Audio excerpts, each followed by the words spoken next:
জ্বালানি তেলের দাম বাড়লেও সরবরাহ সংকট কাটেনি। তেল না পেয়ে পণ্য পরিবহনের চরম ভোগান্তিতে পড়েছেন ব্যবসায়ী ও পরিবহন সংশ্লিষ্টরা। এর প্রভাব পড়ছে সিরাজগঞ্জের উল্লাপাড়ার বন্দর এলাকায়। প্রায় স্থবির হয়ে পড়েছে বন্দরের স্বাভাবিক কার্যক্রম।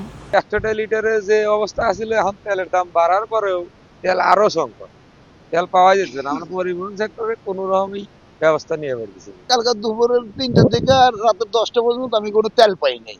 এই পর্যন্ত আমি যে পণ্য যে বহন করে নিয়ে যাবো, নেওয়ার কোনো সুযোগ নাই। বন্দর এলাকায় কার্যক্রম কমায় ক্ষতির মুখে পড়েছেন দিনমজুর ও খালাসিরা। সংশ্লিষ্টরা দ্রুত তেল সরবরাহ স্বাভাবিক করার দাবি জানিয়েছেন।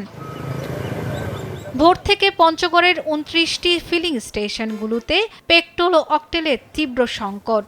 দীর্ঘ হচ্ছে তেল নিতে আসা মোটরসাইকেল, প্রাইভেট কার সহ বিভিন্ন যানবাহনের সংখ্যা।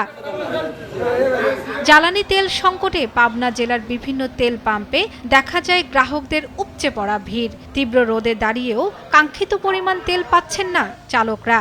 গত 2-3 দিন হয়ে গেল তেলের দাম বাড়ছে, কিন্তু ঘাটতিটা আমরা পূর্ণ করতে পারছি না। দাঁড়িয়ে আছি সকাল 6টা থেকে, এখন বাজে মিনিমাম মনে হয় 12টা বাজে, এখনো আমরা তেল পাচ্ছি না। মানিকগঞ্জে জ্বালানির সংকট কাটছেই না। জেলার 15টি পেট্রোল পাম্পের মধ্যে বর্তমানে মাত্র 7 থেকে 8টি সীমিত পরিসরে জ্বালানি সরবরাহ করা হচ্ছে।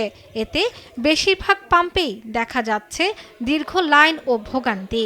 দাম বাড়ছে ঠিকই, কিন্তু আমাদের ভোগান্তি কমে না কখনো। খেত লাল হয়ে গেছে,